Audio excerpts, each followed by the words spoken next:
Hello, everyone. Yes, they allowed me back on stage. Apparently, I was okay. So here I am again. Super excited to kick off this nice, amazing intro. So before I dive into who I'm about to introduce on stage, I do want to give a little bit of context and background here. So as Matthew mentioned, I started at C3 about 6 years ago. Originally, I came from the automotive industry. I was that bad IT user. I had Excel book number 1, paint the picture. But with that, moving into a new industry and not necessarily understanding who I could lean on in a network, I tried my best to see who I may or may not have had on LinkedIn, trying to get to other networking events, but ultimately it was really difficult trying to find who I can ask for help and guidance to not only help my personal growth, but also my professional growth as a leader. So, I will say, take a lesson learned from myself. Don't take the difficult routes in trying to create your own network necessarily, especially when there's amazing community partners similar to the Michigan Council of Women in Technology. So I am beyond excited to have Grace Hansen, the president of Michigan Council of Women in Technology, onto stage to tell us more about her organization and what they do to help support women in tech. Grace?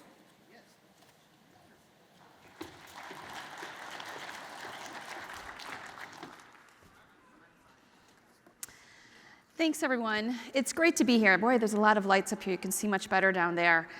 First of all, just a show of hands. How many people in here know about MCWT already? Because I did see some friendly faces. Okay, it's good that there are a few people that are here already. So what is MCWT?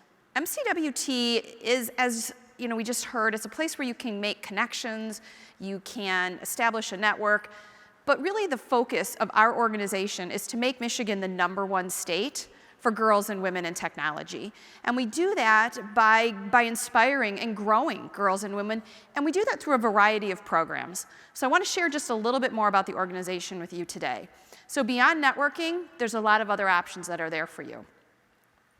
One of the ways that makes MCWT very unique is our approach to looking at women and girls through an entire life cycle. So we start with programs that at the K through 8 level. We also have programs that are in high school, middle school, and in college, all the way through early in career and leadership level. There are also opportunities for women that are in retirement who want to give back and who want to make sure that they're lifting up and supporting that next generation of girls and women.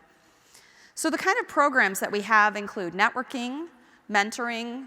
There are opportunities for learning. So you might come to a luncheon where you can have a lunch and learn, where people are sharing. Sometimes it's members of the organization that are sharing out. Sometimes we have guest speakers. Oftentimes there's also that opportunity for us to collaborate and discuss what we just learned. There are also a unique opportunity for job postings. So if you have an organization where you are looking to grow the number of girls and women in tech in your organization, and you have openings, you can give us a posting and we will make sure that we get out there and we will give you very talented individuals. We have a number of scholarships that we award. It was just this past weekend, we had our gala. Those of you who know about it, it's our biggest fundraiser of the year. There were 750 people there at the MGM Grand, and it was incredible. One of the most inspiring parts of the entire evening is when one of the scholarship recipients speaks and tells their story. I sit there and listen to them and I think, was I ever that intelligent at that age? They're so profound, and it's a really great way. So if you're looking to grow in your organization, that is an opportunity for you as well. It's also a great way to give back. Whether you are looking to volunteer, you want to maybe provide some consulting based on your experience, you're later in your career, you can absolutely do that. So now I want to share with you a few metrics. These metrics come from a study that was done by the National Center for Women and Information Technology, MCWT. It's their scorecard, and it was published earlier this year. So one of the first things it's great to see, number of girls taking AP Computer Science in high school, it's increased and tripled in the last 5 years. So I'm not up here always telling you doom and gloom, right? That's what a lot of times people who come to tell you about something, they tell you there's a terrible problem. What I'm trying to tell you is it is growing, and it's happening because of organizations like MCWT. 2019, women earned 21% of CIS bachelor's degrees. That was increasing. Unfortunately, we're not continuing to increase at that same level. So right now, it's still around that 20%. So we're not getting the girls who are from high school. We need them in college. We need them to stay into these degreed programs, and we need them to move on. So that's an area that we're choosing to focus on right now. One more metric I want to tell you. So the professions in computing areas is one of the fastest growing and the highest paid professions in a STEM field. It is expected that by 2028, there will be a growth of 12% in computing professions as compared to 5% for the rest of all professions in the US. So that's incredible. It's a great place for anybody to get into, but it means there's a lot of opportunity for us to really grow the number of girls and women in tech. In response to this research, MCWT launched a number of programs. One of them being a program called Reignite, which was targeted at bringing women into the workforce. Not just at the college level necessarily, but maybe they've taken time off to take care of their family, they want to come back into the workforce, and trying to have them be interested in tech. I'm excited to share that we have helped more than 140 women obtain internships at Michigan-based companies through our program. As we all know, experience in those internships is crucial to getting a great job when you're moving on. This year alone, we awarded more than 40 scholarships to girls who were pursuing a tech-related curriculum in college. So that means that there are more than 40 girls, I think it was 49 girls that received scholarships from us this year, that are going to go ahead and proceed. And that's going to address that number that we talked about, where the number of students getting the CIS degrees is not growing as much as we'd like. Scholarships are a great way for them to be able to stay into the programs.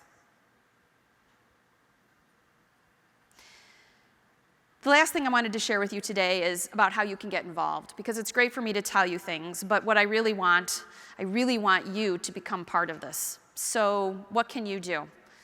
Consider becoming a member. Learn more about our programs. We need men and women to be members. I'm really excited to see the number of men who raised their hands here today, and I can't tell you about the number of men who actually have helped me become the president of MCWT and have supported me in this role. We have a program called Together for Tech, and it's a program about male allies. If you go by our table, you'll see there's even a sign out there talking about it. So please don't think that if you're a man, this isn't for you. It absolutely is, and come on, it's a lot of fun to hang out with a lot of ladies, right? We know how to bring good food. We all usually have a good time. Please also consider making a donation or volunteering to be a mentor. You can also talk to one of our staff about how you or your company could contribute to a scholarship for female students. So there's a lot of opportunity for you to get involved. Also, please ask yourself, what if I mentored a girl? How can I encourage girls and women to grow in tech? I'm sure we all have a daughter, niece, nephew, a neighbor, a young woman who this could be a great opportunity. As I said again, it's the fastest growing and highest paid profession in the STEM field. So it's a great place for you to encourage them to join. The last thing that I wanted to ask for each of you today is to be that change that inspires diversity in technology, which will ultimately grow the number of girls and women in tech. Thank you. That's what I had.